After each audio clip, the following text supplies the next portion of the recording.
종말은 뉴스 앵커 박종말입니다. 지금 긴급 뉴스 특보가 들어왔습니다. 오늘 밤 7시 10분에 지구의 종말이 온다고 하며 황급히 어디론가 이동하는 사람들을 긴급 취재했습니다. 도심 한복판에서 도대체 무슨 일이 벌어지고 있는 것인지 그곳 현장에 저희 MSC 황말세 기자가 나가 있습니다. 연결해 보겠습니다. 황 기자 나와주세요. 네, 황말세 기자입니다. 지금 이곳은 오늘 밤 7시 10분에 지구의 종말이 온다고 하여 황급히 이동하는 사람들로 도로가 마비된 상태입니다. 그들은 가정도 내팽개친 채 어디론가 열심히 달려가고 있는데요. 제가 직접 만나 그들의 사연을 들어보도록 하겠습니다. 잠시만요. 지금 어디로 가시는 건가요? 요즘 퍽하면 지진에 전쟁에 아주 날씨도 오락가락 이상하잖아요. 근데 우리 교주님이 예언하신 대로 척척 맞아 떨어진다니까요. 우리 남편은 100번을 얘기해도 알아듣질 못하고 지금 저희 아이들하고 교주님께 가는 길입니다. 가자. 아이들 학교 안 가나요? 학교 가야 할 텐데. 곧 종말이 온다는데 지금 학교는 무슨 학교예요. 빨리 가자. 늦어. 네, 참으로 어처구니가 없습니다. 그들은 오늘 밤 7시 10분에 종말이 온다고 하여 교주의 집으로 모두 모인다고 합니다.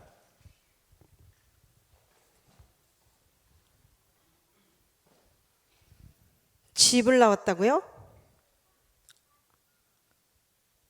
그렇군요. 그들의 교주가 주장한 대로 과연 오늘 밤 7시 10분에 지구의 종말은 오는 것일까요? 지금 시간이 얼마 안 남았습니다.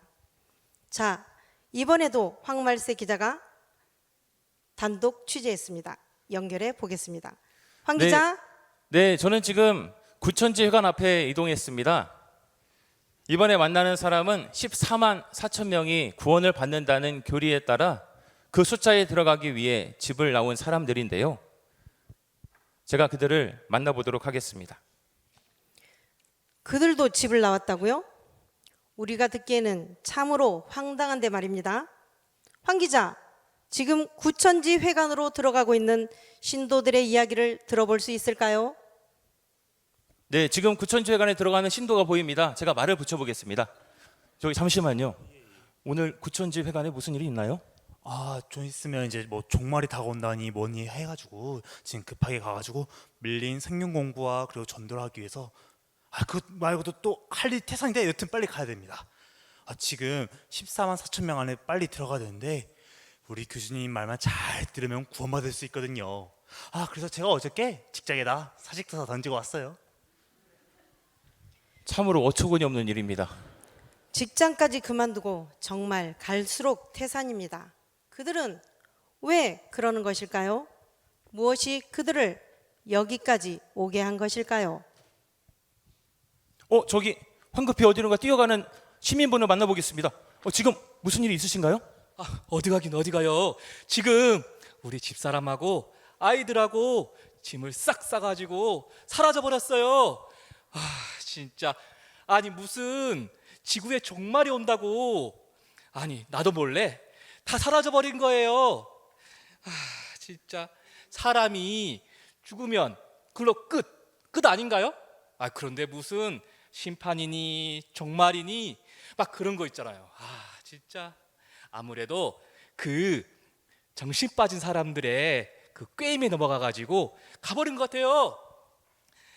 진짜 이제 나도 내 맘대로 이 세상에서 내 맘대로 살 거예요. 먹고 싶은 거 막 먹고 놀고 싶은 거 막 놀고 그리고 또 그 포켓몬빵도 5개씩 막 먹어버릴 거예요. 안 됐어요. 저 지금 가족 찾아가야 돼요. 그럼 가보겠습니다. 정말 종말인 것 같습니다. 시청자 여러분들의 생각은 어떠신가요? 이 세상이 끝난 뒤 나는 천국에 가 있을까요? 아니면 지옥에 가 있을까요? 이 질문 앞에 서면 누구나 두려움이 앞설 것입니다. 때문에 이단들은 이 두려움을 교묘히 이용하는데요. 바로 잘못된 종말론입니다. 그래서 용인 서천에 있는 명선교회가 교리 학교를 열었다고 합니다. 황말세 기자의 단독 보도입니다. 네, 저는 용인 명선교회에 나와 있습니다. 오늘 이 시간에는 비성경적인 종말론을 바로잡고자 장로의 신학대학교 김홍석 교수님께서 종말론에 대한 강의를 해주신다고 합니다. 우리 교수님 나오실 때 큰 박수로 환영하겠습니다.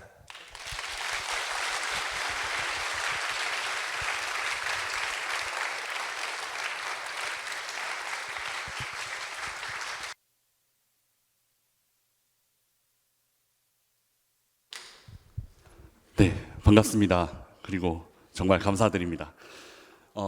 지난주에 이어서 두 번째 이제 종말론에 대한 강의를 하게 되었는데요. 지난주 말씀드린 것처럼 구원론과 관련해서도 굉장히 잘못된 이단들이 너무 많고, 또 종말론과 관련해서도 오늘 이야기에 나온 것처럼 잘못된 사상을 가르치는 분파들이 너무 많습니다.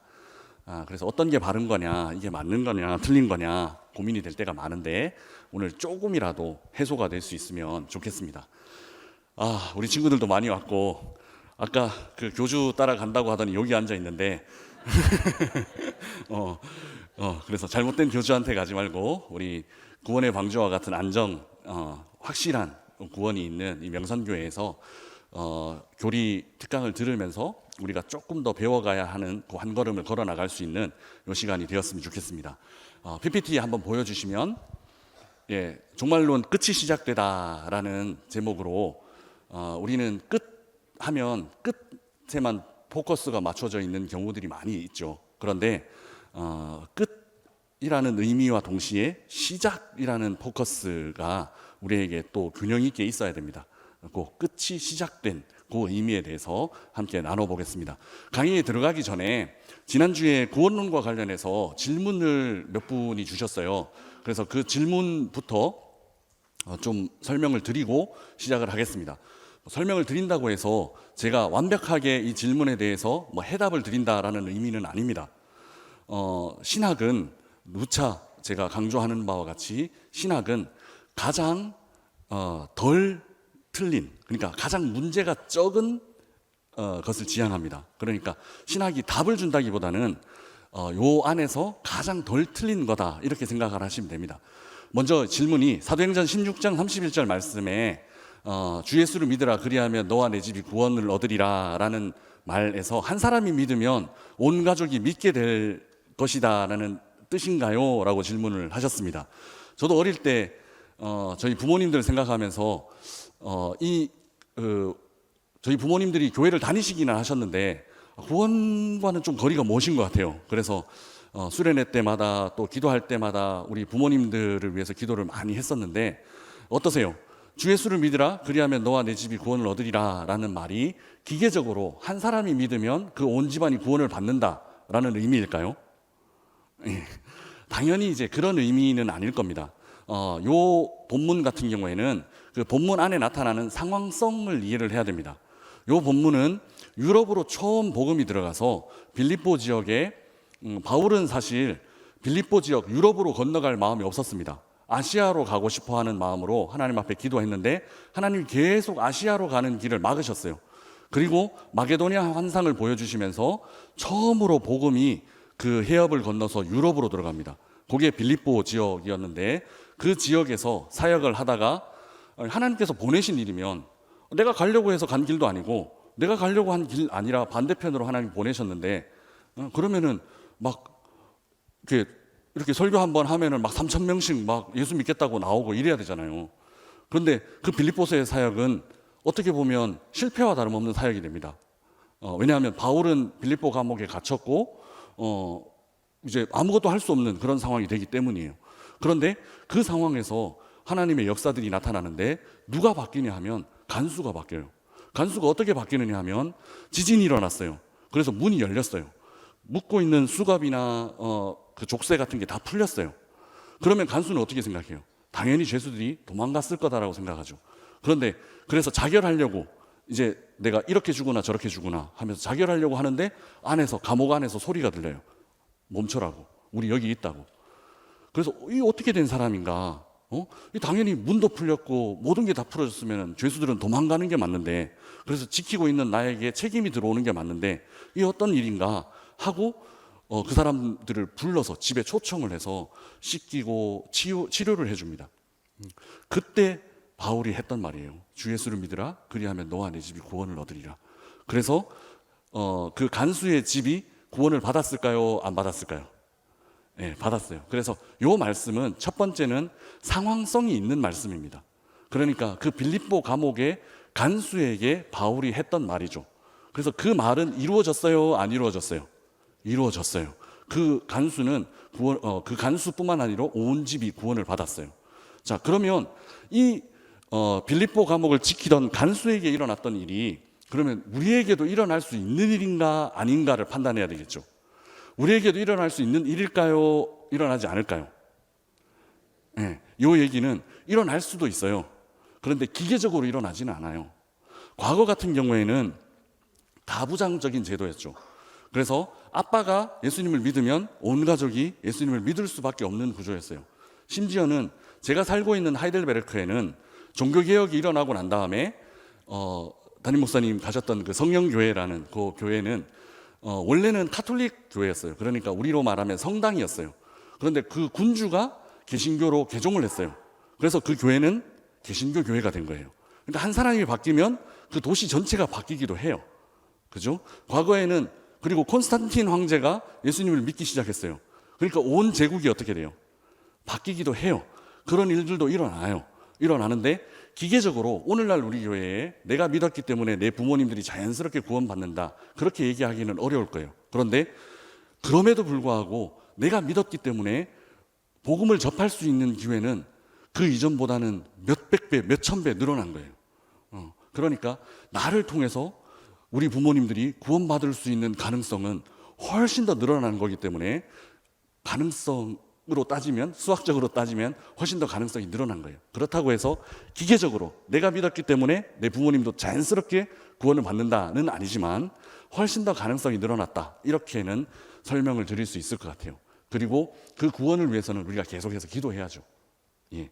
혹시 답변이 됐는지 모르겠습니다. 원론적으로만 답변을 드려서 너무 죄송한데, 제가 원래 드리고 싶은 답변은 맞아요, 구원받아요 라는 답변을 드리고 싶지만, 이렇게 약을 팔면 또 교주처럼 저를 추종하는 사람이 있을까봐 그렇게는 하면 안 되고, 성경이 이야기하는 대로 일반적으로 그렇습니다. 그리고 그 상황에서는 그렇습니다. 그러나 우리가 해야 하는 부분들도 있습니다 라고 답변을 드리고 싶습니다. 두 번째 질문인데요, 한번 예수님을 믿고 나면 다시 예수님을 부인해도 천국에 가는 건가요? 아니면 현재 진행형으로 예수님을 만나기 직전에, 죽기 직전에, 또는 예수님 재림 직전에 믿고 있어야 구원을 받는 것인가요? 너무 시간을 끌면 안 되니까 빨리 읽겠습니다. 예.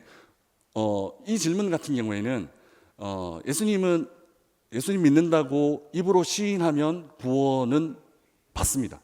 이게 성경의 이야기입니다. 그런데 그 다음에 부인을 하면 어떻게 되나요? 그 부인은 이전에 고백했던 그 고백이 진짜인지 첫 번째는 의심스러운 부분이 되겠습니다. 그리고 부인을 한다고 해서 그걸로 끝나는 인생이 아니기 때문에 예수님은 한 번 시인한 그 사람을 놓지 않습니다. 그러니까 이거는 제가 마이크를 들고 있어서 설명을 드리면, 하나님이랑 우리랑 손을 잡고 있는 게 이렇게 잡고 있어요. 그래서 우리가 손을 놔요. 관계가 끊어졌나요? 그렇지 않아요. 하나님 잡고 계세요. 그 부인한 것 때문에 엄청난 많은 시련을 겪게 될 거예요. 그래도 제가 믿기로는 그분은 돌아옵니다. 만약에 그 첫 번째 고백이 진짜 고백이었다면 그분은 언젠가는 돌아올 거예요. 그래서 저는 그렇게 답변을 드리고 싶습니다. 그래서 믿었다가 부인했다가 모르겠어요. 그런 경우는 어떻게 될지.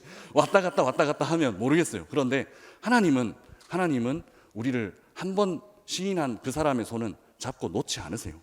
그래서 내 발로 이렇게 하나님 따라서 이렇게 걸어갈지, 아니면 질질 끌려갈지, 그 두 차이가 있을 뿐이에요. 저는 그렇게 믿습니다. 예. 요 다음 질문인데요. 사실 이 질문을 오늘 받았는데요. 오늘 여기 오기 직전에 목사님 통해서 받았는데요. 이 질문을 읽으면서는 사실 마음이 좀 아팠어요. 왜냐하면 이 질문을 하신 분의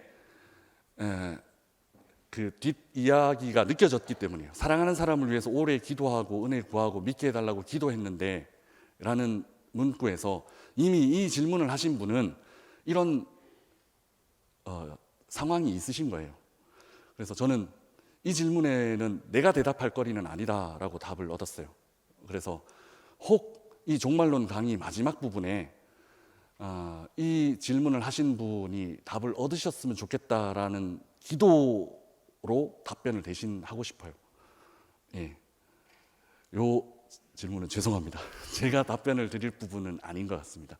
그래서 혹 종말론 마지막 부분에 요 질문에 대한 대답을 얻어 가실 수 있으면 좋겠다라는 마음으로 기도하면서 왔습니다.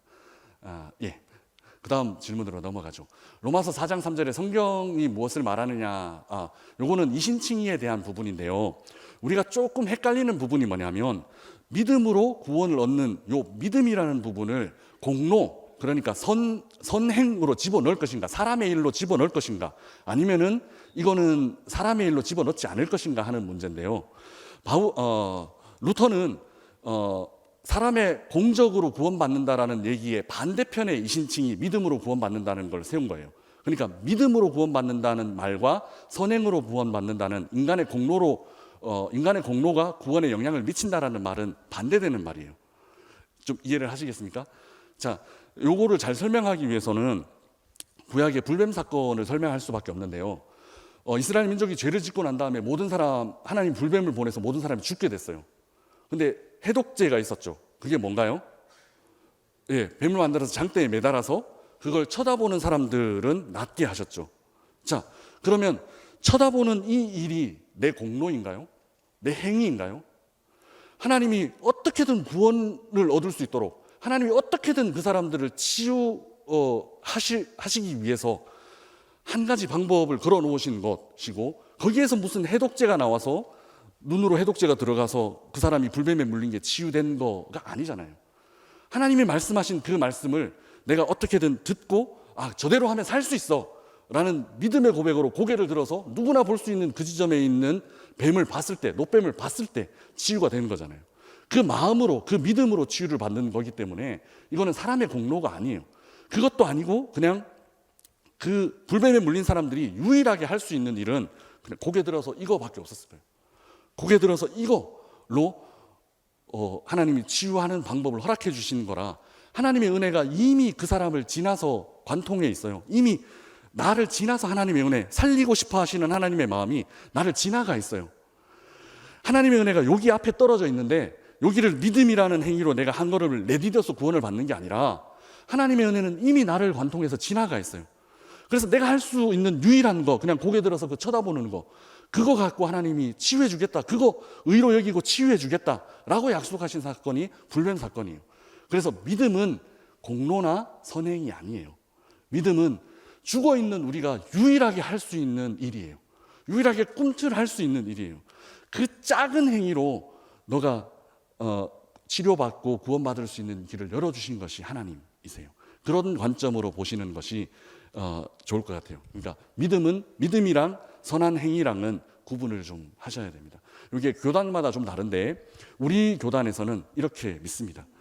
하나님께서 우리에게 주신 은혜가 이미 우리를 관통해 있고 그거에서 내가 작은 반응을 하는 건데 이 반응조차도 우리는 선한 행위라든지 구원에 동참하는 어떤 공로적인 행위는 아니다라고 기억을 하시면 좋을 것 같습니다. 좀 어려운 얘기들이 많이 나와서 죄송한데요. 이제 질문은 이렇게 답을 해야 되니까 어쩔 수 없습니다. 자, 마지막으로 이제 가장 구원론에 있어서 어려운 부분들이 예정론이에요. 예정론을 가장 잘 설명했고 가장 내가 쏙쏙 이해됐어 라고 하면 이단일 수 있겠다라고 의심을 하셔야 돼요. 첫 번째 전제는 그래요. 예정론 나는 이해했어 라고 하면 저기는 이단일 수 있어, 이렇게 의심하셔야 돼요. 예정론에 대해서 유일하게 설명할 수 있는 방법은 이거예요. 우리는 모두 구원을 받았어요. 예수님의 은혜를 경험한 사람들이에요. 예수님의 은혜를 경험하고 구원을 받은 사람들이 내가 어떻게 구원받았나 하고 돌아보니까 이게 다 하나님의 은혜구나. 이게 하나님이 예정하신 거구나 라고 고백하는 게 예정론이에요. 그게 아니라 나는 구원받지 않은 사람이에요. 혹은 누군가는 구원받지 않은 사람이에요. 그 구원받지 않은 사람에게 예정론이라는 게 있어. 어떤 사람은 구원받도록 예정돼 있고 어떤 사람들은 예정돼 있지 않아 라고 가르칠 수 없는 게 예정론이에요.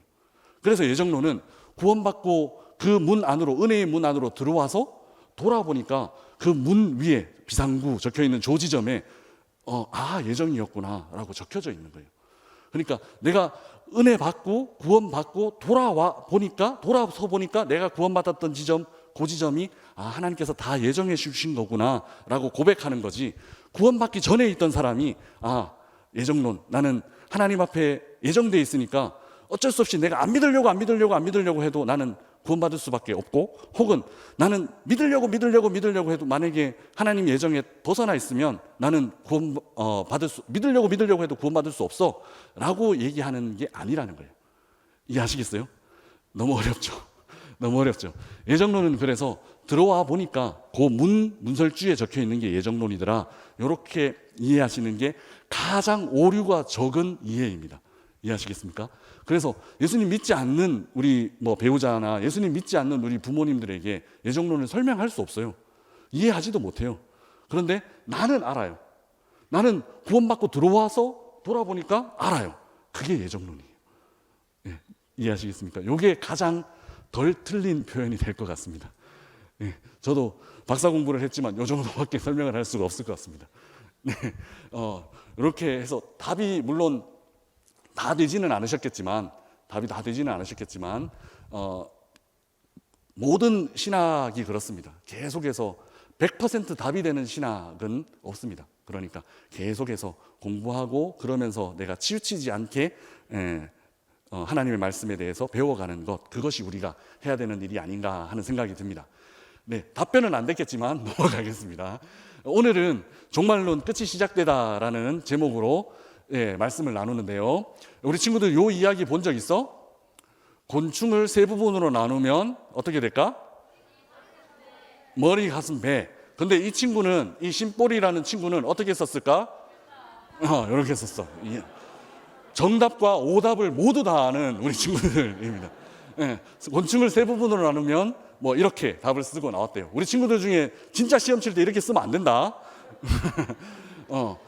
성경도 세 부분으로 나눌 수 있습니다. 성경도 크게 이렇게 나눌 수 있는데, 구약을 오경 플러스 역사서, 그리고 지혜서 플러스 시가서, 그리고 예언서 이렇게 나눌 수 있고, 신약도 복음서 플러스 사도행전, 그리고 서신서, 그리고 요한계시록 이렇게 세 부분으로 나눌 수 있습니다. 첫 번째 부분은 역사와 관련되어 있는 부분입니다. 그리고 두 번째 부분은 문학과 관련되어 있는 부분입니다. 그리고 세 번째 부분은 예언과 관련되어 있는 부분입니다. 요거를 시간으로 표현하면 이렇습니다. 첫 번째 역사와 관련되어 있는 부분은 과거에 대한 이야기입니다. 그리고 두 번째 문학과 관련되어 있는 부분은 현재와 관련되어 있는 부분입니다. 그리고 세 번째 예언과 관련되어 있는 부분은 잘 아시겠지? 우리 친구들 미래와 관련되어 있는 부분입니다. 미래에 어떤 일이 일어날 거야 라는 겁니다. 그렇다고 해서 나는 현재를 살아가고 있으니까 현재와 관련되어 있는 성경만 읽어야 돼, 이거 맞는 생각일까요? 틀린 생각일까요? 우리 친구들. 아이고 이때까지 대답 잘했는데 나는 현재를 살아가고 있으니까 과거 필요 없어, 미래 필요 없어, 현재만 읽을 거야, 이러면 안 돼요. 과거도 현재를 살아가는 사람들을 위해서 주신 말씀이고, 미래도 현재를 살아가는 사람들을 위해서 주신 교훈이에요. 그리고 현재도 역시 오늘날을 살아가는 사람들을 위해서 주신 말씀이에요. 그래서 과거도 오늘날을 살아가는 나를 위해서, 그리고 미래 예언도 오늘날을 살아가는 나를 위해서, 그리고 현재 지혜서, 시가서, 서신서도 오늘날을 살아가는 나를 위해서 읽고 묵상하고 공부해야 돼요. 자, 오늘 우리 주제와 관련된 종말론은 아마 여기 부분에 많이 해당이 될 거예요. 그렇다고 해서 전체 다는 아니에요. 복음서의 예수님 말씀 중에도 가끔 종말에 대한 이야기들을 하시고 마지막 때에 어떤 일이 일어날 거다라는 것들을 알려주셨어요. 아까 우리 연극할 때 그 강의 전에 그 연극에서 해주신 지진, 기근 이런 것들이 예수님 말씀에도 드러나 있어요. 자, 여기 안에 있는 말씀들인데, 종말론 하면 우리 앞에 연극할 때도 봤지만 항상 이런 장면이 먼저 떠올라요.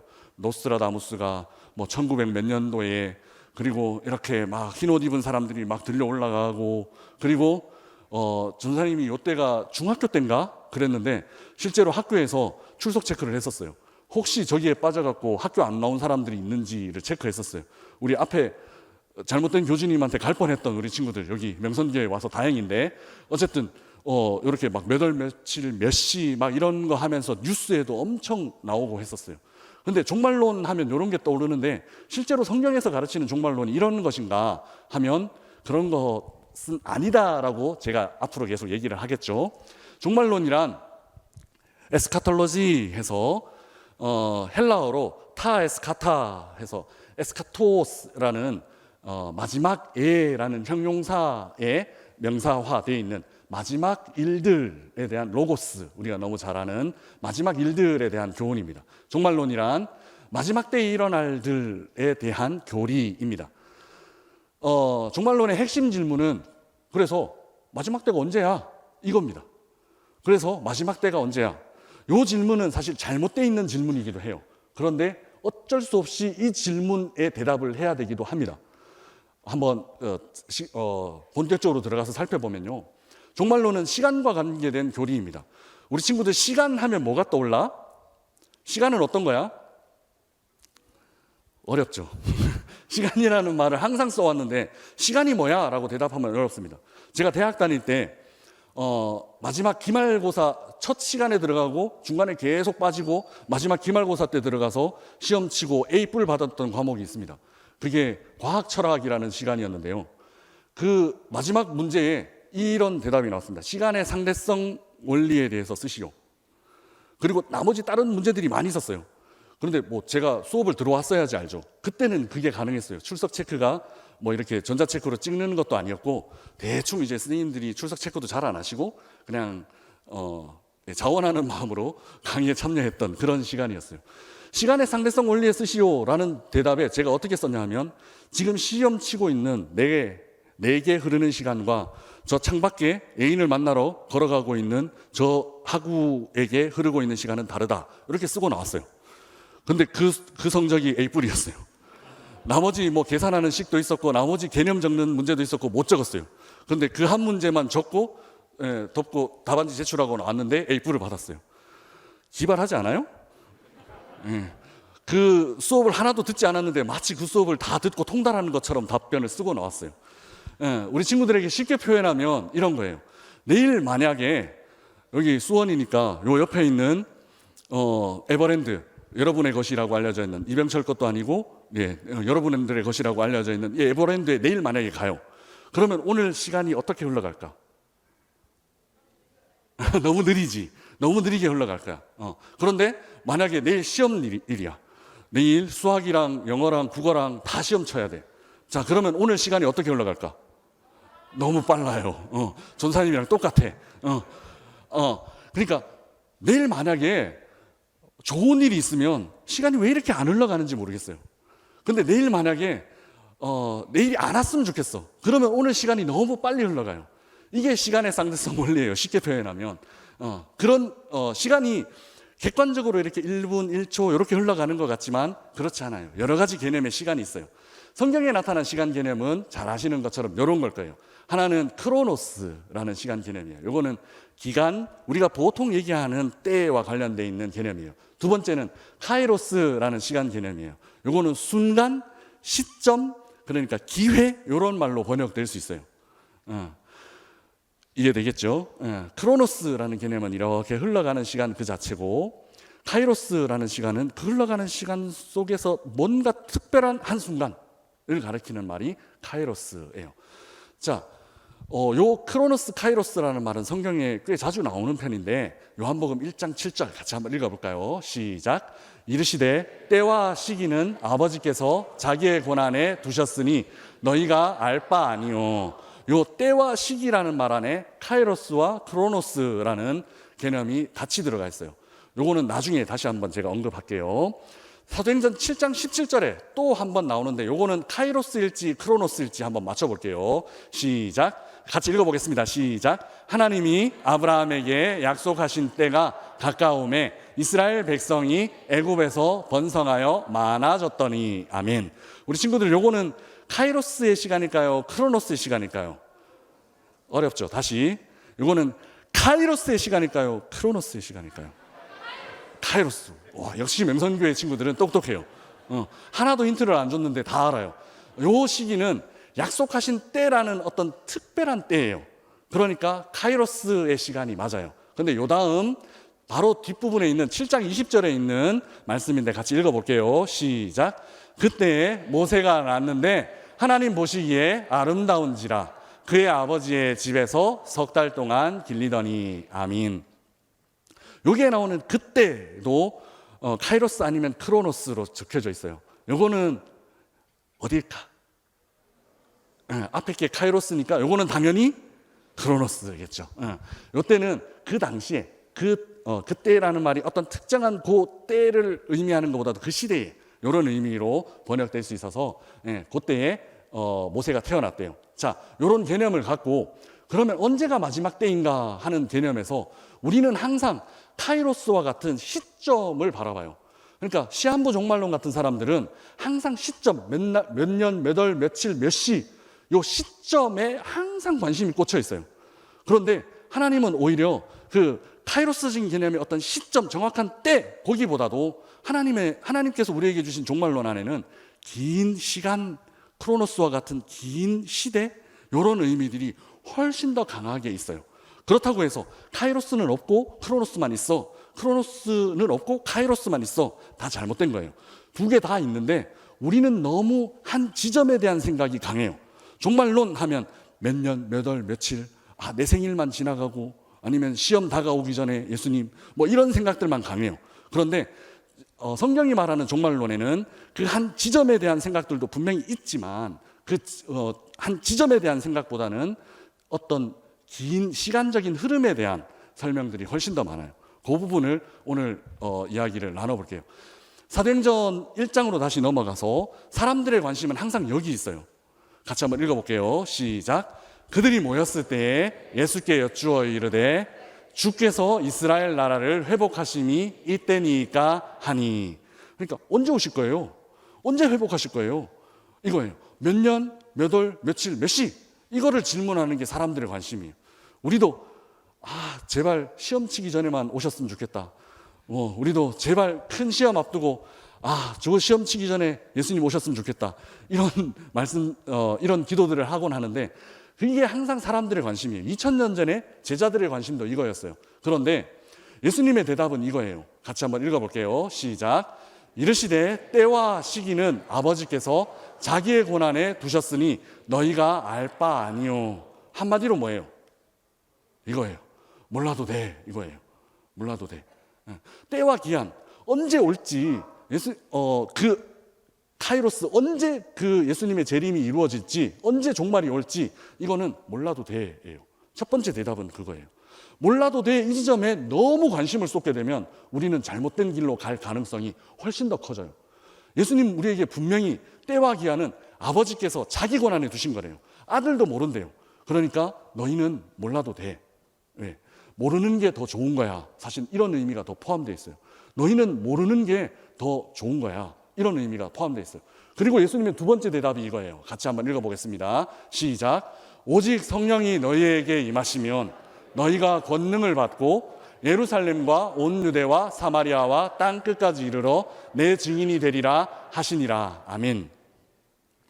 대답치고는 좀 이상하지 않아요? 보통 언제예요? 라고 질문을 하면 언제야? 라고 대답하는 게 맞잖아요. 그런데 시간을 물으셨어요. 그런데 여기에는 잔뜩 장소적인 것들밖에 안 나와요. 그리고 증인이 될 거야 라는 약속의 말씀만 기록되어 있어요. 사도행전 1장을 읽을 때 제일 주의해서 읽어야 되는 게 뭐냐면 우리는 이 1장을 너무 잘 알고 있어요. 그래서 이 사도행전 1장에 예수님이 승천하시기 직전에 우리들에게 명령하신 게 뭐야? 라고 질문하면 명령하신 게 뭐예요? 예수님의 마지막 명령이 뭐예요? 증인이 되는 것이라고 알고 있어요. 그런데 본문을 잘 읽어보시면 증인이 되리라는 뭐예요? 우리가 돼야 되는 게 아니에요. 하나님께서 너 증인 돼야 돼. 라고 명령하신 게 아니에요. 이 증인되는 거는 하나님께서 만들어 주시는 거예요. 이 증인되는 거는 하나님께서 약속해 주신 거예요. 성령이 임하면 너희는 증인이 될 거야 라고 약속해 주신 거예요. 사도행전 1장에 나오는 예수님의 유일한 명령은 뭐냐면 기다리라라는 거예요. 그 앞부분에 제가 PPT를 준비를 못했는데 그 앞부분에 보시면 기다리라라는 거예요. 유일한 명령은 기다리라는 거예요. 기다리라는 명령은 여기에 있는 우리 나이 어린 친구들, 연세 많으신 어르신들 누구나 할 수 있는 명령이에요. 예수님은 누구나 할 수 있는 명령을 우리에게 주셨어요. 증인이 되라는, 어떤 열심히 있는 사람은 증인이 될 수 있어요. 그런데 나는 아직 믿음이 약해요. 증인이 되기는 힘들어요. 나는 저 로마 군인들 앞에서 나는 예수님 믿는다고는 고백하기까지는 힘들어요. 이런 사람들이 분명히 있어요. 누군가는 지킬 수 있고 누군가는 지킬 수 없는 게 증인이 되는 거예요. 그런데 우리는 신앙생활을 하면서 이 두 가지를 너무 혼돈해요. 헷갈려 해요. 예수님 우리에게 명령하신 것은 나이가 어리든 나이가 많든 힘이 세든 힘이 없든 지혜가 많든 지혜가 없든 공부를 많이 했든 공부를 못했든 아니면 병약하든 간에 지킬 수 있는, 누구든지 지킬 수 있는 명령, 기다리라는 명령을 마지막으로 우리에게 주셨어요. 그리고 그 어려운 증인이 되는 삶은 약속해 주신 거예요. 약속해 주셨다는 말은 하나님이 이루어 주시는 거라는 거예요. 근데 우리는 이 두 가지를 너무 혼돈해요. 그래서 내가 마치 증인이 되어야 될 것처럼 생각해요. 내가 마치 뭔가 열심을 내서 예수님의 증인이 되는 삶을 살아야만 되는 것처럼, 의지적으로 살아야 되는 것처럼 그렇게 생각해요. 그래서 신앙생활이 부담스러울 때가 있어요. 그래서 때로는 신앙생활이 힘들게 느껴질 때가 있어요. 근데 그게 아니에요. 예수님께서 우리에게 명령하신 유일한 명령은 여기 있는 모든 사람이 누구나 지킬 수 있는 명령, 기다리라는 명령이에요. 그 기다리라는 명령 주시고 잘 기다리는 사람에게 성령을 주시고 그 성령을 통해서 증인되는 삶을 자연스럽게 살 수 있도록 만들어 주신 것이 사도행전 1장에 나오는 마지막 때를 살아가는 우리들에게 주신 명령이에요. 그래서 성령이 임하실 때까지 우리는 기다리고, 그렇게 기다려서 자연스럽게 권능이 임하시면, 능력이 임하시면 그때부터 사역하시면 돼요. 그게 예수님이 마지막 승천하시기 직전에 우리에게 가르쳐 주신 건데, 우리는 가끔 교회에서 너무 급해요. 그래서 막 너무 빨리 헌신해야 될 것 같고, 너무 빨리 일해야 될 것 같고, 너무 빨리 뭔가 사역을 해야 될 것 같다는데 쫓겨요. 그렇지 않아요. 그렇지 않아요. 기다리고 계시면 예수님이 자연스럽게 만들어 주실 거고, 내 부담스러운 마음도 자연스럽게 누구로 주시고, 성가대에 한번 서보고 찬양대 한번 서볼까 하는 마음을 자연스럽게 주시고, 교사로 한번 헌신해 볼까, 중등부가 어렵다는데 그래도 그 아이들을 위해서 내가 한번 헌신해 볼까 하는 마음이 자연스럽게 생겨요. 그러면 그때 헌신하셔도 돼요. 그때 헌신하시면 더 놀라운 일들이 일어날 거예요. 네, 예수님 우리에게 말씀하여 주신 것은 부담스러운 명령이 아니에요. 누구나 지킬 수 있는 명령 우리에게 주시고, 예수님께서 직접 이루어 주시는 약속을 우리에게 주셨어요. 그게 증인되는 삶이에요. 그래서 사람들의 관심은 항상 때에 있어요. 언제냐. 지금 우리들도, 혹은 지금 교회 밖에 있는 여러 이단들도 언제냐 이런 데 관심이 있어요. 근데 예수님의 관심은 그 사람들의 질문을 바꿔주세요. 바꿔주시고 뭘 설명하시냐면 증인이 될 거야 라는 약속의 말씀을 주세요. 그리고 그리고 성령을 너희에게 보낼 거야 라는 약속의 말씀을 주세요. 그래서 마지막 시점이 중요한 것이 아니라 이 시대를 우리가 어떻게 살아야 될지를 알려주시는 것이 예수님의 종말에 대한 교훈이에요. 그러니까 언제를 알아야 되는 것이 아니라 사실은 뭘 해야 되는 거야, 내가 어떻게 살아야 되는 거야 라는 것에 관심이 더 있어야 한다는 거죠.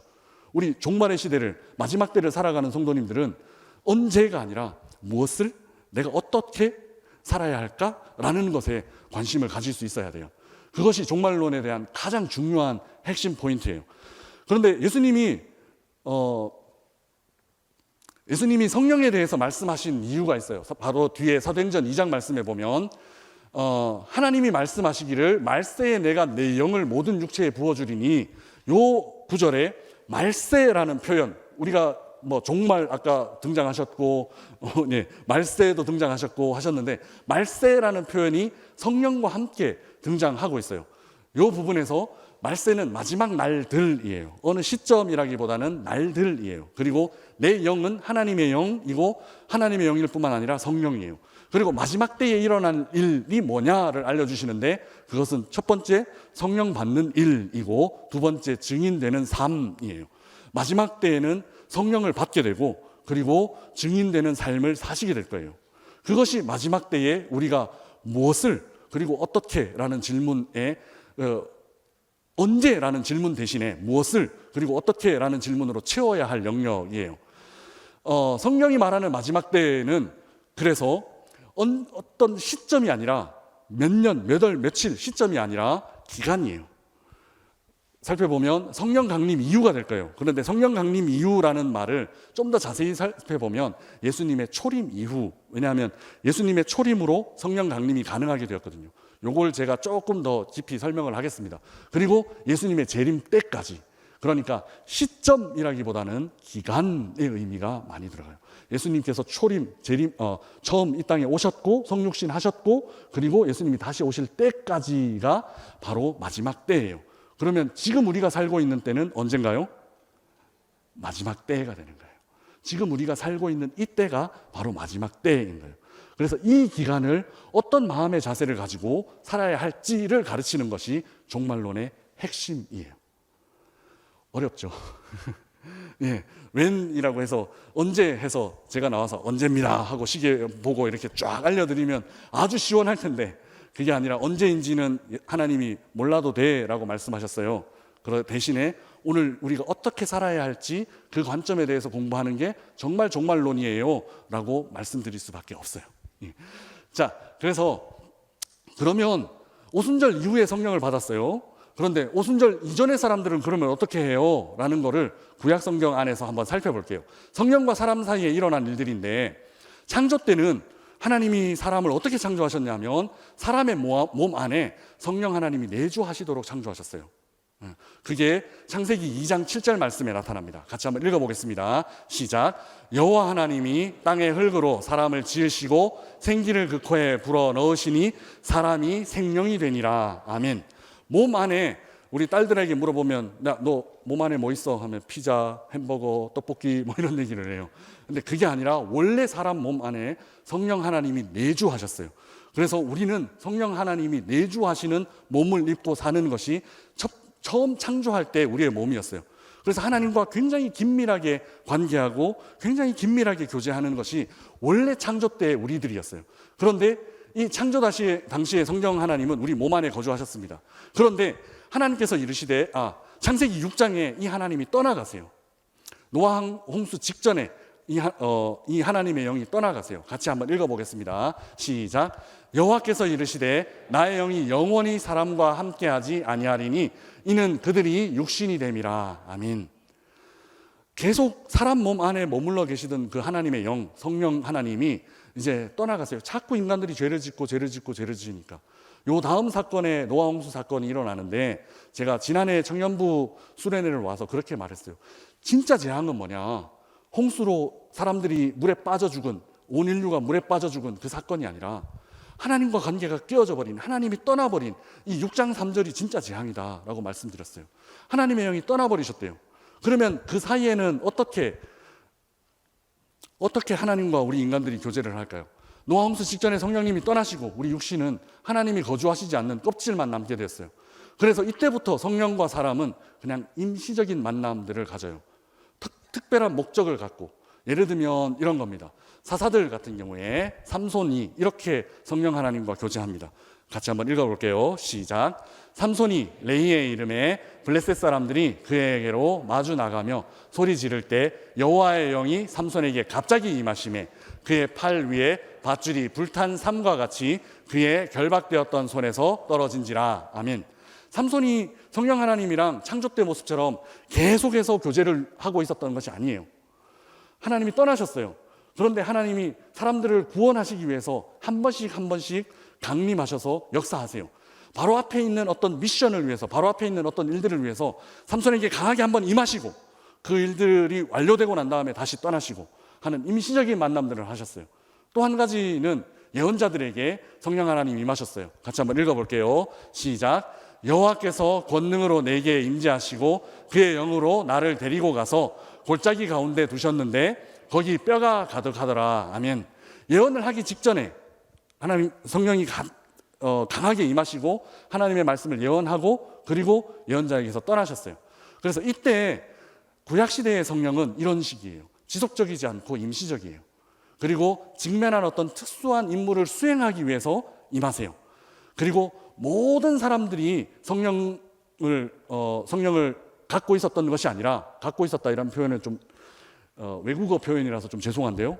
이해하기가 쉬우니까, 모든 사람이 성령을 갖고 있었던 것이 아니라, 담지하고 있었던 것이 아니라 소수의 몇몇 사람들만, 사사들이라든지 예언자들이라든지 이런 사람들만 잠깐 감동됐다가 떠나시고, 또 잠깐 그 일을 완수하시고 떠나시고, 이런 방식으로 영과 사람이 접촉을 하고 있었어요. 그런데 이 시대를 깨주신 거예요. 예수님이 이 시대를 깨주시고 모든 사람들에게 성령이 임할 수 있도록, 모든 사람들 안에 성령님이 내주하실 수 있도록 길을 열어주신 거예요. 그래서 오순절 이후의 성령은 지속적으로 임하세요. 그러니까 우리에게 어떤 사역이 있을 때만 잠깐 임했다가 떠나시는 게 아니라 지금도 여러분, 성령 하나님이 여러분들 안에 함께 하세요. 우리가 뭐 다른 일들을 할 때도, 우리가 직장에서 일을 할 때도 성령 하나님 함께 하세요. 놀란 건 우리 친구들 학교에서 공부할 때도 우리 성령 하나님 함께 하세요. 그렇게 지혜를 주세요. 시험 칠 때도 함께 하세요. 그 함께 하시는 하나님이 가능하게 된 것이 예수님이 이 땅에 오셔서 우리의 죄의 문제를 해결해 주시고 나서부터예요. 그래서 예수 믿는 모든 사람 안에 보편적으로 성령 하나님이 임하실 수 있게 된 거예요. 그리고 내주하시고 떠나시지 않으세요. 그래서 나는 예수님을 시인하고 난 다음에 난 다시 죄를 짓고 부인할래요 라고 하는 사람들도 그 내주하시는 성령 하나님 때문에 질질 끌려서 가게 돼 있어요. 그냥 바로 가면 하나님도 편하고 나도 편한 일인데 그 길을 질질 끌려서 여기 부딪히고 저기 부딪히고 그렇게 끌려가게 돼 있는 거예요. 왜냐? 성령 하나님이 우리 안에 계신데 그걸 반대로 자꾸 행동하려고 하니까 그러는 거예요. 그래서 오순절 이전에 구약 시대에는 소수의 사람들이 어떤 특별한 일들을 위해서 성령 하나님이 임하셨다면, 오순절 이후에는 예수 믿는 모든 사람들에게 성령 하나님이 함께 하세요. 지금 우리 안에 함께 하세요. 그게 가능한 시대가 된 거예요. 오순절 성령 하나님은 그래서 창조 당시의 모습의 회복이에요.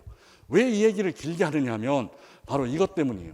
마지막 날들은 예수님을 믿고 그리고 성령의 내주하심 안에서 살아가는 지금이라는 말씀을 드리고 싶어요. 그래서 가능하게 된 것이 무엇이냐 하면 개인 종말이라는 개념이 비로소 가능하게 된 거예요.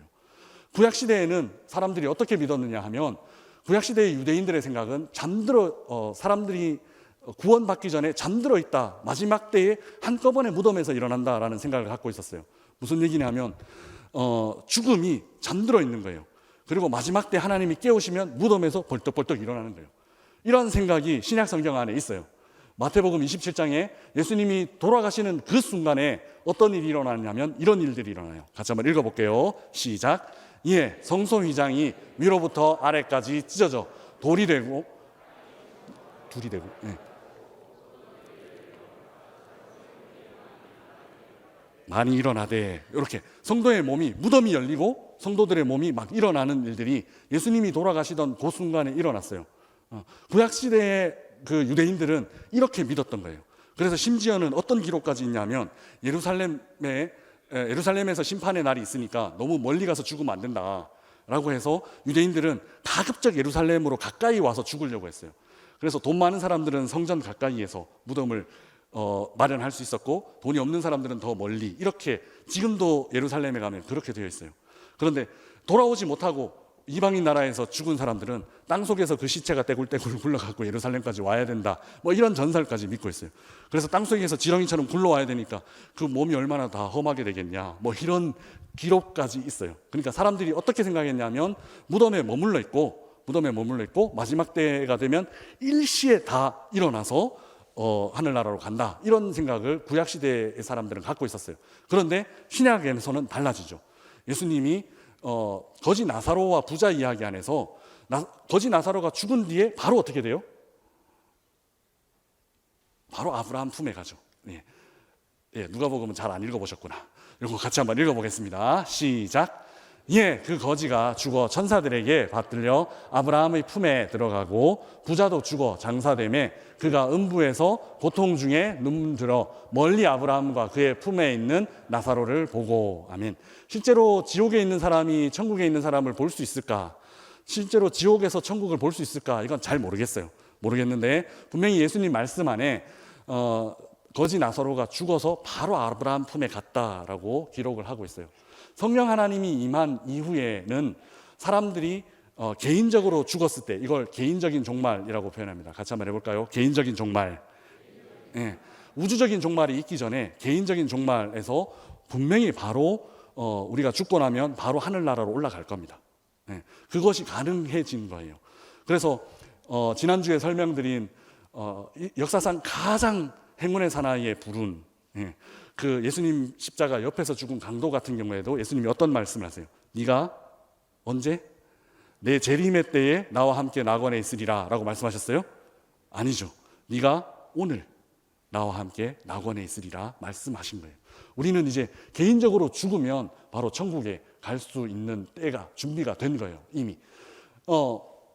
그래서 이제 문제가 된 게 요거예요. 신학적으로 조금 설명을 드리면 예수님을 믿고 하늘나라에 있는 사람들은 그러면 예수님의 재림의 때가 되면 어떻게 돼요? 이게 질문이에요. 그래서 카톨릭 같은 경우에는 이런 얘기를 해요. 예수님의 재림의 때까지 연옥에 있어. 이런 연옥설이 여기에서 나오는 거예요. 왜냐하면 예수님 믿었어요. 그리고 죽었어요. 천국에 갔어요. 이제 더 이상 필요한 게 없잖아요. 그러면 예수님의 재림도 필요 없지 않아? 이게 사람들의 질문이었어요. 약간 어리석은 질문 같지만 예수님 재림 필요 없잖아. 나 이미 천국에 있는데. 그죠? 그래서 이 질문에 대답하기 위해서 카톨릭 사람들이 너무 머리를 쓰다 보니까 잘못 머리를 썼어요. 그래서 연옥설이라는 성경에도 없는 그 중간기 문헌에 나오는 이야기들을 썰을 만들어냈어요. 근데 우리는 이걸 믿나요? 아니에요. 이걸 얘기를 하다가 보니까 뭐 면죄부도 팔고 뭐 죽고 난 다음에 누군가 뭐 너희를 위해서 헌금하면 연옥에 있다가 땡그랑 소리가 나면 연옥에서 바로 천국으로 뭐 이런 얘기들을 하는 거예요. 그런데 이 얘기는 성경적이지 않아요. 단 기독교적으로도 재림의 때에 뭔가 일어나야 돼요. 그거는 우리는 이미 하나님 나라에 있지만 예수님이 재림의 때가 되면 완전한 몸으로 다시 한번 하나님 나라에 서게 될 거야 하는 게 성경의 가르침이에요.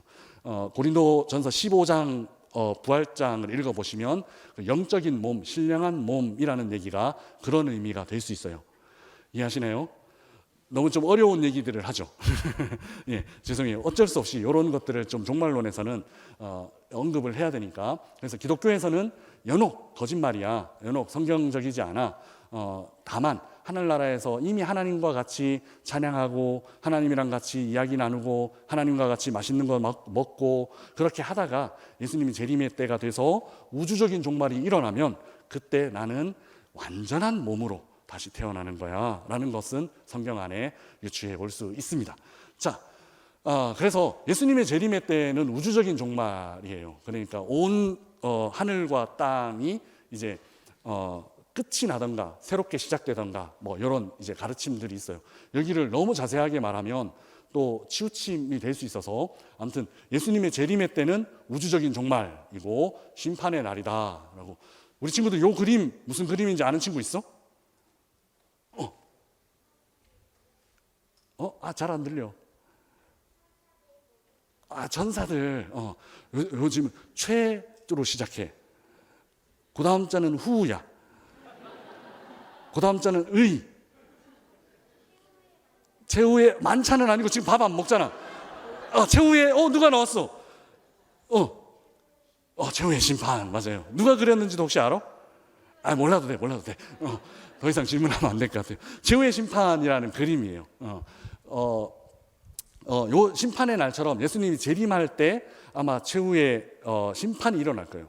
그래서 우리는 성경적으로 심판의 날이라고 알고 있어요.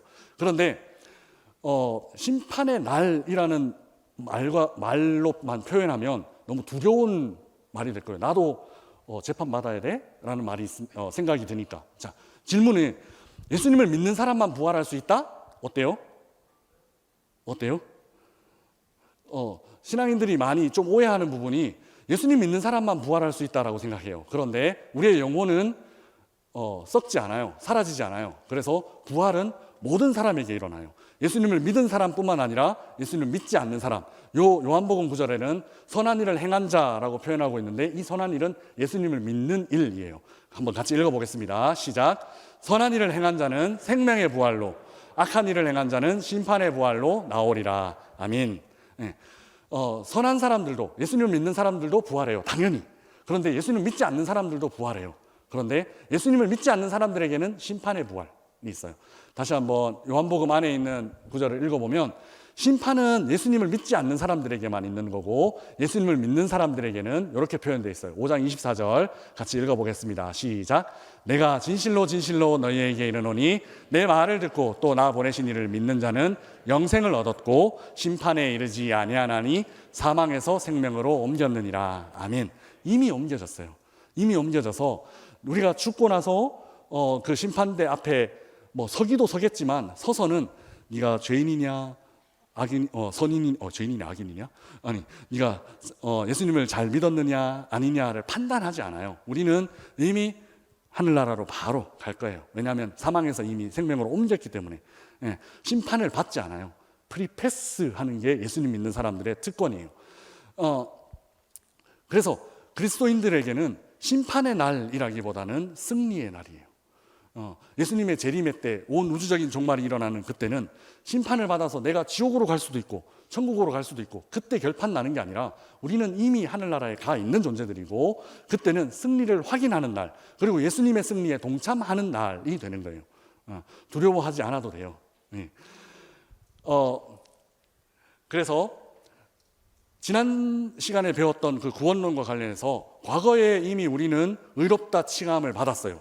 그리고 미래에 심판이 아니라 승리를 확인하게 될 거예요. 그 미래와 그 과거를 둔 오늘날 우리가 어떻게 살아야 하는지가 바로 오늘을 살아가는 우리들의 숙제예요. 사실 과거의 문제가 아니라 그 과거의 은혜로 받은 칭의 때문에 오늘 내가 어떻게 살아야 하는가 하는 문제, 그리고 미래에 내가 심판을 받지 않고 하늘나라에서 왕노릇할 거야 라는 그 승리 때문에, 그 소망 때문에 오늘날 내가 어떻게 살아야 하는지 중요한 거는, 성경에서 가장 중요한 것은 오늘 나의 삶이에요. 과거를 통해서 은혜로 받은 그 구원을 통해서 내가 어떻게 살아야 할까.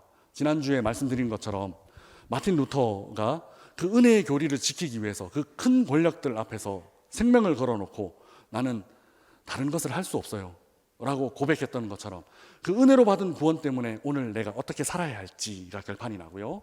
또 미래에 어떤 일이 일어날지를 알기 때문에 그 승리의 날 때문에 그 소망을 갖고 내가 오늘 어떤 일을 해야 될지 결판이 나는 거예요.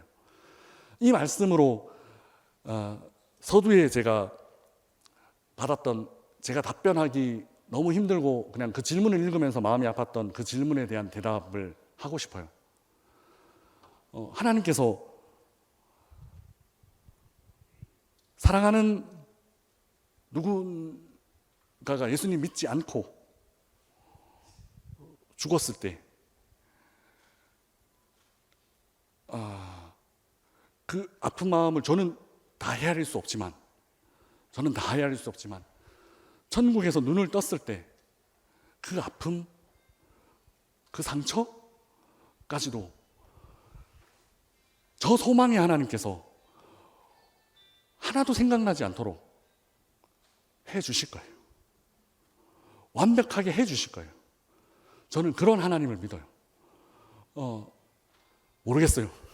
그 예수님 믿지 않은 사람이 내 기도 때문에 천국으로 와 있을지 모르겠어요. 그런데 분명한 건 뭐냐 하면 천국되게 하나님 분명하게 만들어 주실 거예요. 내가 지금 그 사랑하는 가족을 잃고 흘렸던 눈물을 생각나지도 않도록 저는 할 수 없어요. 박사는 할 수 없지만 하나님은 할 수 있어요. 그래서 완전한 소망이 될 수 있도록 가슴 아픈 천국 생활이 아니라 완전히 기쁜 천국 생활로 하나님은 만들어 주실 거예요. 그걸 저는 믿어요. 이걸로 대답이 좀 됐으면 좋겠어요. 마음이 아프시겠지만, 힘드시겠지만 하나님께서 그때 내 아픔이나 내 눈물이 생각나지도 않도록 만들어 주실 거라고 믿어요. 그래서 천국을 천국으로 만들어 주실 거예요. 대답이 될 수 없다는 걸 알지만 이렇게라도 조금 위로가 되면 좋지 않을까 하는 생각에 말씀을 드립니다. 구원론의 핵심은 칭의, 그러니까 과거에 일어났던 그 칭의, 은혜로 받은 칭의에 대한 것이 핵심이었습니다. 그런데 그 과거에 받았던 칭의보다 더 중요한 것은 그 은혜로 받은 구원을 내가 오늘 어떻게 살아낼 것인가 하는 문제라고 했습니다. 종말론의 핵심은 반대 방향으로서의 교훈입니다. 미래에 어떤 일이 일어날지 그 소망의 미래를 하나님 내게 알게 해주셨는데 그 소망을 가진 사람이 오늘 내가 어떻게 살아가야 할 것인가 하는 과제가 바로 종말론의 핵심입니다. 언제가 아니라 어떻게 살지라는 질문이 오늘 이 종말론의 핵심입니다. 마지막으로 우리 친구들이랑 이야기를 하고 좀 마쳤으면 좋겠어요. 전도사님이 시험에 떨어지지 않는 방법을 알려줄게. 전도사님 지난주에 이야기를 했을 때 시험에 한 2번 떨어졌었지. 그게 전도사님이 떨어졌던 시험에 전부 다야. 교회에서 전도사라고 불리고 있어서 전도사라고 얘기를 할게요. 떨어졌던 시험에 전부 다야. 그런데 제시에서 다 합격했어. 그러니까 전도사님은 이때까지 시험을 칠 때 거의 한 번도 안 떨어졌어. 어떻게 하면 평생 시험을 쳤는데 한 번도 안 떨어질 수 있을까? 운전면허 시험도 안 떨어졌고 목사고시도 안 떨어졌고 한 번도 안 떨어졌어. 왜 그럴까? 전혀 궁금해하지 않네요, 우리 친구들. 왜 그럴까? 알려줄게. 떨어질 것 같은 시험은 안 쳤어. 그리고 시험 준비하는 방법을 알려줄게. 이건 독일에서 공부하면서 노하우인데 아무한테는 알려주지 마. 여기 있는 사람들만, 여기 있는 우리 친구들만 알고 있어. 다음 주 주일학교에서 만났다고 해서 그 친구한테 절대로 알려주면 안 돼. 걔가 이 영상을 보고 알게 되는 건 어쩔 수 없어. 그런데 너희들이 알려주지는 마. 굳이 알려주지는 마. 시험은 어떻게 준비해야 되냐 하면 마지막 날부터 준비해서 계획을 짜야 돼. 어떻게? 시험 치는 날, 그날부터 오늘 내가 뭐 해야 될지를 계획을 짜야 돼. 그러면 시험 잘 칠 수 있어. 이게 획기적으로 느껴지지 않는가 본데 보통 친구들이 어떻게 준비하냐면 시험 치는 날이 나와요. 그러면 오늘 내가 뭐 해야 될지를 생각해요. 그래서 오늘부터 계획을 짜서 들어가요. 근데 그건 잘못되는 거예요. 시험 치는 날이 나오면 그 시험 치는 날부터 뭘 해야 될지 계획을 짜면 훨씬 더 시험을 잘 칠 수 있어요. 오, 이거 진짜 노하우인데. 아무나 알려주지 않는 건데. 그래야 중간에 시험에 합당하게 계획을 짤 수 있어요. 아무튼 그래요. 우리 종말론을 듣고 살아가는 사람들의 자세가 바로 이 자세예요. D-Day를 알고 D-Day를 준비하면서 예수님 그 날이 언젠지는 모르지만 예수님 반드시 오셔. 예수님 반드시 오셔서 나의 이 문제들을 한 번에 해결할 수 있는 분이야. 그 예수님 반드시 오셔. 그 날을 믿고 오늘날을 살아가는 게 바로 종말론의 핵심입니다. 시험 치는 날이 나오면 오늘부터 내가 어떻게 해야 될지를 생각하는 것이 아니라 그 시험 치는 날부터 어떻게 해야 될지를 거꾸로 계획을 짜야 되는 것처럼 오늘이라는 2022년을 살아가는 예수 믿는 사람들은 예수님 언젠가는 오셔. 그 전제하에서 오늘 내가 어떻게 살아가야 할지, 어떤 관점으로 오늘 이 세상의 일들을 바라봐야 할지, 어떤 관점으로 내 배우자를 바라봐야 할지, 어떤 관점으로 내 친구들을 바라봐야 할지를 생각하는 것이 바로 종말론적인 삶을 사는 신앙인들의 삶이에요. 언젠가 예수님 오셔. 예수님 때가 되면 오셔. 그거 내가 몰라도 된대. 아니, 모르는 게 더 좋대. 그렇지만 나는 반드시 오실 예수님을 믿어. 그 오실 예수님을 바라보고 나는 오늘을 살아야 해. 이것이 바로 종말론이 가르치는 성도의 삶입니다. 마지막으로 항상 이기는 법에 대해서 얘기를 할게요. 시험에 떨어지지 않는 법이랑 똑같아요. 항상 이기는 법. 우리 친구들 항상 싸움에서 이기는 법 뭔지 알아? 한 가지만 기억하면 돼. 이기는 편에 서면 돼. 이기는 편에 서면 돼. 근데 우리는 항상 이기는 편을 이미 알고 있어. 누구 편이야? 예수님 편이야. 이 종말의 시대를 살아갈 때 우리 성도님들은 항상 이기는 법을 알려드립니다. 예수님 편에 서시면 됩니다. 예수님이라면 어떻게 행동하셨을까? 예수님이라면 어떻게 생각하셨을까? 그 생각하면서 예수님 편에 서시면 절대로 지지 않습니다. 절대로 실패하지 않습니다. 그것이 종말론이 가르치는 또 하나의 핵심입니다. 제가 신대원을 다닐 때 그 예배의 실제라는 수업이 있었습니다. 그 예배 실제라는 수업에서 제가 설교했던 내용이 이겁니다. 결혼식 주례를 제가 맡았는데요. 결혼식 예배를 주례를 맡았는데 요 얘기만 하고 마치겠습니다. 결혼식 주례를 제가 맡았는데요. 그때 제가 결혼식 주례로 본문을 요수아 5장을 잡았습니다. 혹시 여기 전사님들 목사님들 요수아 5장이 무슨 내용인지 혹시 아시나요? 여리고성 싸움 직전의 이야기입니다. 여리고성 싸우러 요수아가 전진할 때 앞에 칼을 들고 있는 사람이 보입니다. 그래서 요수아는 묻습니다. 당신 우리 편이에요? 상대편이에요? 이렇게 묻습니다. 근데 이 천사가 하는 말이 있습니다. 영어로 하면 한국어 성경에는 아니라 라고 되어 있는데 영어가 좀 더 정확해요. 어떻게 표현이 되어 있냐면 neither라고 되어 있습니다. 둘 다 아니라는 거예요. 우리들의 관심은 저 칼 들고 있는 싸움 잘할 것 같은 저 사람, 힘 셀 것 같은 저 사람이 내 편이었으면 좋겠어. 그래서 내 편이에요? 내 대적 상대편이에요? 이걸 물었어요. 그런데 이 군대 장관은 아니라 라고 얘기를 해요. 둘 다 아니라 라고 얘기해요. 그 말은 뭐냐면 하나님이 내 편이거나 아니면 하나님이 내 대적의 편이나 되는 것이 아니에요. 우리는 항상 그렇게 기도해요. 하나님 내 편이 되어주세요. 하나님 내 편이 되어주세요. 말 안 듣는 저 남편 혼내게 하나님 내 편이 되어주세요. 말 안 듣는 저 상사 혼내게 하나님 내 편이 되어주세요 라고 기도해요. 근데 성경적인 원리는 그렇게 하나님을 내 편으로 끌어들이는 것이 성경적인 방법이 아니에요. 뭐라고요? 내가 하나님 편이 되는 거예요. 내가 언제나 하나님 편이 되는 쪽으로 선택하는 거예요. 하나님을 내 편으로 끌어들이는 것이 아니라 내가 하나님 편이 되면 되는 거예요. 마지막 때를 살아가면서 항상 이기는 방법은 그거예요. 항상 예수님 편에 서십시오. 항상 예수님 생각하는 것처럼 생각하십시오. 항상 예수님 행동하는 것처럼 행동하십시오. 그러면 항상 승리하는 우리 명선교회 성도님들이 되실 겁니다. 기도하겠습니다. 살아계신 주님, 은혜를 감사합니다.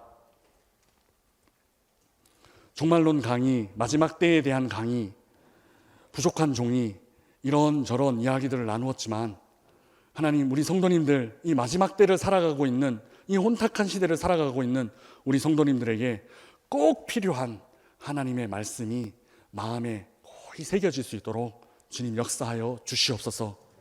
예수님 반드시 오실 것입니다. 어느 때인지 모르지만 예수님 반드시 오실 것입니다. 그 예수님 오시면 내가 지금 처하고 있는 이 문제라고 여기지도 못할 정도로 완전히 깨끗하게 처리하실 것입니다. 지금 내가 흘리고 있는 눈물, 언제 내가 눈물 흘렸냐 싶을 정도로 완전히 기쁨으로 바꿔주실 것입니다. 하나님, 그 하나님을 우리가 기다립니다. 그 하나님 기다리면서 한 걸음 한 걸음 예수님 편에 서겠습니다. 예수님 자리에 서겠습니다. 예수님 생각하시는 생각하겠습니다. 예수님 행동하시는 행동하겠습니다. 결단함으로 마지막 때를 살아갈 수 있는 우리 성도님들 한 분 한 분 될 수 있도록 축복하여 주옵소서. 감사합니다. 예수 그리스도 이름으로 기도드리옵나이다. 아멘.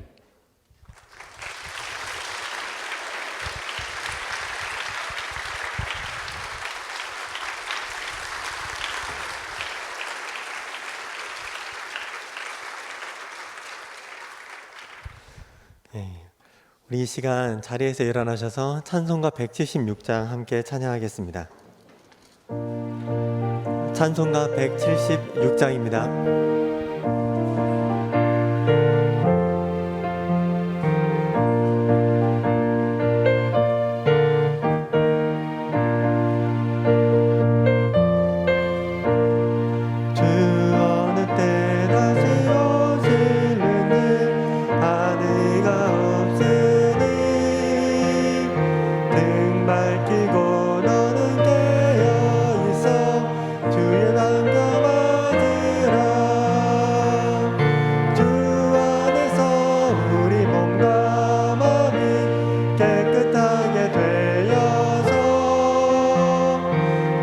예수님 다시 오실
하나님 아버지, 이 밤에 저희를 이 강의의 자리에 주님을 만나는 자리에 불러주심에 감사드립니다. 주님, 주께서 저희를 구원하신 그 구원의 은혜를 기억하는 이 강의 시간이 되게 하심에 감사드립니다. 하나님 아버지, 또한 주님께서 다시 오실 그 마지막 때를 알게 하셔서 그 마지막 때를 기준으로 오늘 하루를 살게 하심에 또한 감사드립니다. 주님, 이 은혜를 기억하며 주의 마지막 때를 기억하며 오늘 하루를, 지금을 감사하는 마음으로 저의 온 마음을 다하여 살아갈 수 있도록 역사하여 주시옵소서. 주의 약속하신 성령님을 저희 가운데 보내어 주시고 그 성령으로 인하여 저희가 늘 충만하여서 이 땅 가운데 주님 영광을 위하여, 하나님 나라를 위하여 한 걸음 한 걸음 걸어가게 하여 주시옵소서. 이 밤의 물질을 구별하여 드립니다. 이 물질 안에 저희의 감사와 저희의 기쁨이 늘 담겨 있게 하시고, 또는 저희의 간절한 기도 제목이 아버지 하나님 은혜 안에서 응답되어지는 놀라운 역사를 경험하게 하여 주시옵소서. 주님께서 함께 하심을 믿고 감사드리오며 예수님의 이름으로 기도드리며 이제 다 함께 주님께서 가르쳐 주신 기도를 드리옵나니, 하늘에 계신 우리 아버지여, 이름이 거룩히 여김을 받으시오며 나라가 임하시오며 뜻이 하늘에서 이루어진 것 같이 땅에서도 이루어지이다. 오늘 우리에게 일용할 양식을 주시옵고 우리가 우리에게 죄 지은 자를 사하여 준 것 같이 우리 죄를 사하여 주시옵고 우리를 시험에 들게 하지 마시옵고 다만 악에서 구하시옵소서. 나라와 권세와 영광이 아버지께 영원히 있사옵나이다. 아멘.